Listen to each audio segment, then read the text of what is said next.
Finding out you've got cancer of the unknown primary can be a very, very confronting time. It can follow a lot of different tests and a lot of different procedures, and then find out that in fact they don't even know where it started from. So for someone with a diagnosis of cancer of the unknown primary, getting the right support is really important. There was no support offered to us at all as a family. We never actually went out and asked for it either, which is something that today I would be beaten down doors to find it. Not that long ago, for someone with a diagnosis of cancer of the unknown primary, there really wasn't much information or support. But now here at the Cancer Council, we've come up with a book which is all about the cancer of the unknown primary, and there's heaps of other support and information that's relevant. Things like understanding chemotherapy, understanding radiotherapy, food and cancer, emotions and cancer. They're all relevant to someone with a diagnosis of cancer of the unknown primary. Just remember, just because it doesn't have the title Cancer of the Unknown Primary on the front cover, doesn't mean to say it's not relevant for you.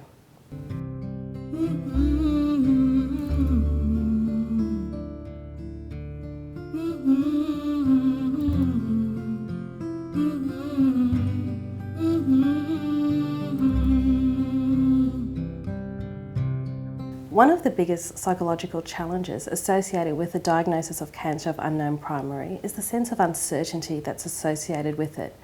With most cancers, I think there is some degree of uncertainty. However, with a cancer of unknown primary, there's this overwhelming sense of uncertainty about what's going to happen in the future. And what's more disconcerting for patients is the fact that the health professionals aren't exactly sure what they're dealing with either. I guess the worst thing with CUP is because it's so unknown. It's like a big dark hole. You don't know how scared or not scared to be.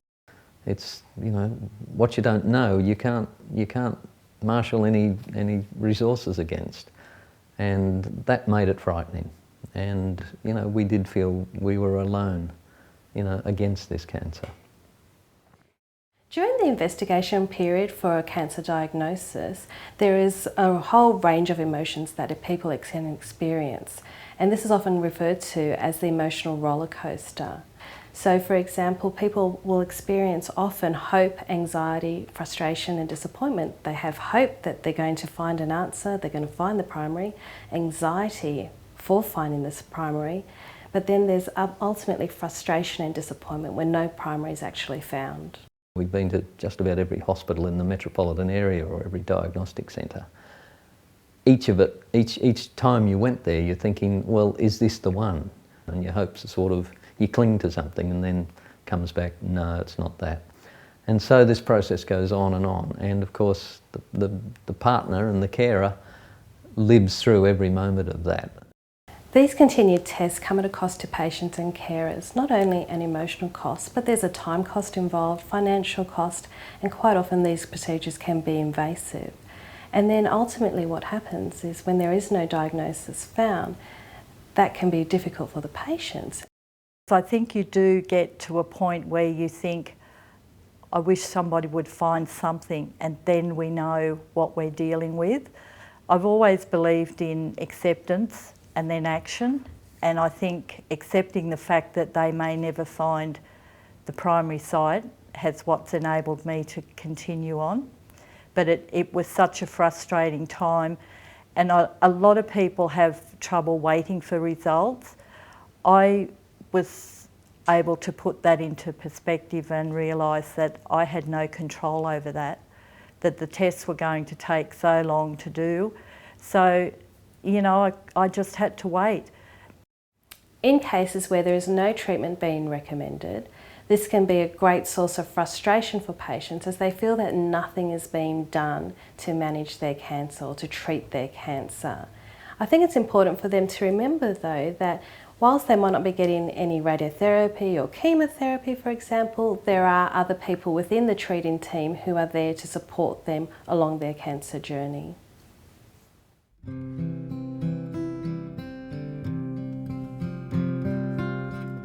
For people who do undergo treatment, there are a multitude of side effects that they can experience as a result of chemotherapy, surgery or radiotherapy. It's important to speak with your health professional about ways that you can cope with these side effects. It's also useful to speak with your health professional about other people who may be experiencing similar treatment protocols but may have a different diagnosis, because you can then try and elicit support from these patient groups. I tried to find somebody through various outlets who'd had head and neck radiation just to talk to find out what it was like, but I couldn't get in contact with anyone. And this OT put me in contact with a guy called Paul, and Paul would ring up and he'd been through it. He had a different cancer, but just hearing his voice, "How's it going, Jane? How's the taste buds? Yes, they'll come back," was just lovely. And he only rang a few times, but that was all I needed. Somebody, another patient, just somebody who's going through something like me or had been through something like me, albeit a very different cancer.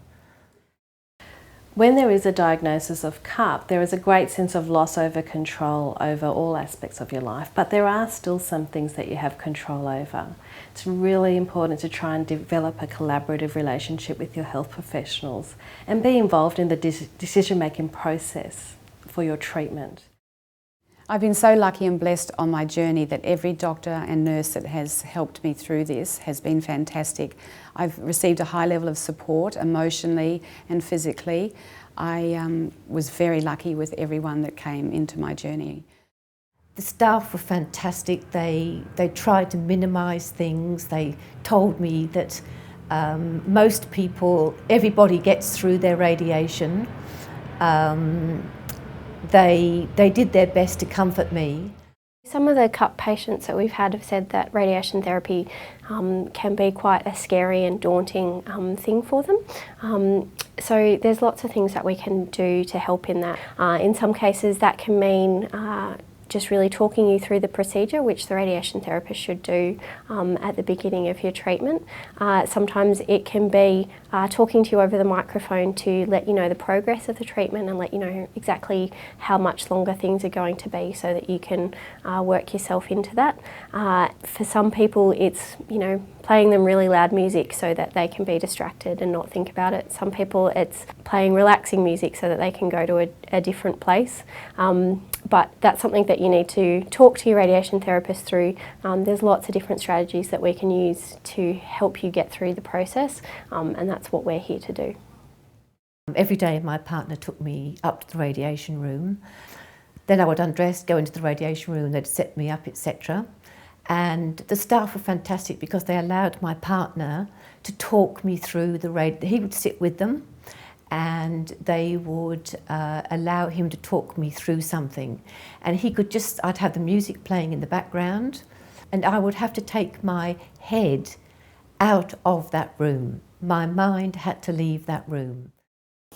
5.5 weeks it ended up being for radiotherapy after the 2 lots of surgery, and we didn't have a car then either, and so we were on public transport and catching a couple of buses and a train from where we were to the radiation place. 5 days a week for the 5.5 weeks. That was real draining on her, and it made it tough on top of the treatments as well to cope with all that. I got to a point where after 5 weeks of radiotherapy, I was looking forward to the next day being the last day, and they came in and said, "We think we'll give you another 4 or 5 treatments." And that was probably the only time that I really lost it. When I got outside the centre that day, I really went to pieces. And, Greg said to me, "Mum, you've come this far. Another couple of days is not going to mean anything. You've done it all this way. You can't give up for the sake of another couple of days." And we walked down to the station, and on the way he went into a shop and he bought me this little plaque that had hope on it, a little story about hope. And that sits on my bedside table, and I have never forgotten that. And that is one of the reasons why hope is so special to me.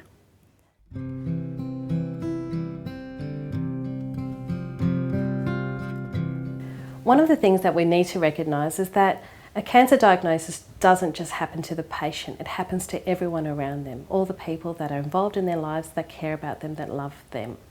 And when someone takes on the role of being a carer, it's usually a role that is taken alongside all the other roles that they perform in their everyday life. So this can be quite a transition. Anyone who's been a carer is just focused on that person, and you sort of look back on it afterwards, but at the time it was just about mum and about making her comfortable and making sure she was, you know, up to going down there every day and giving her a kick in the bum if she didn't want to go.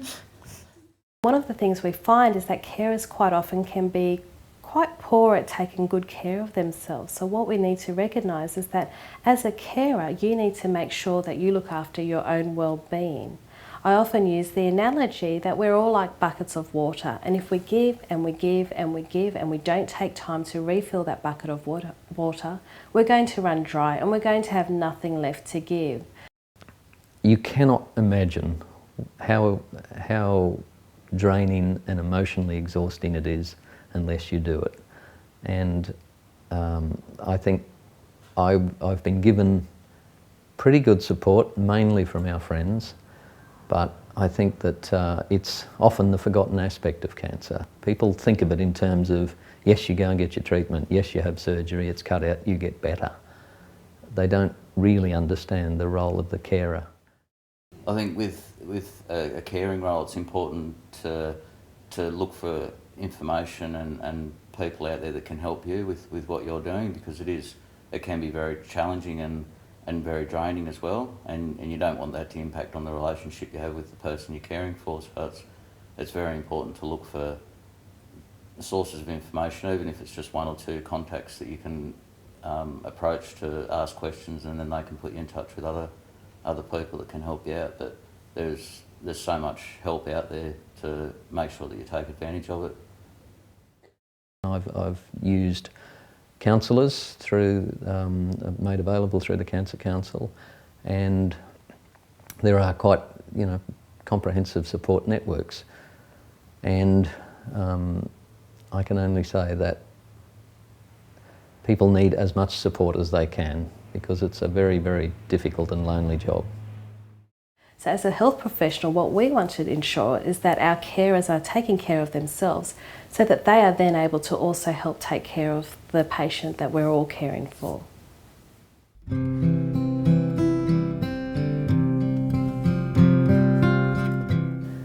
Often we find that patients and family members protect each other from their deepest fears and concerns.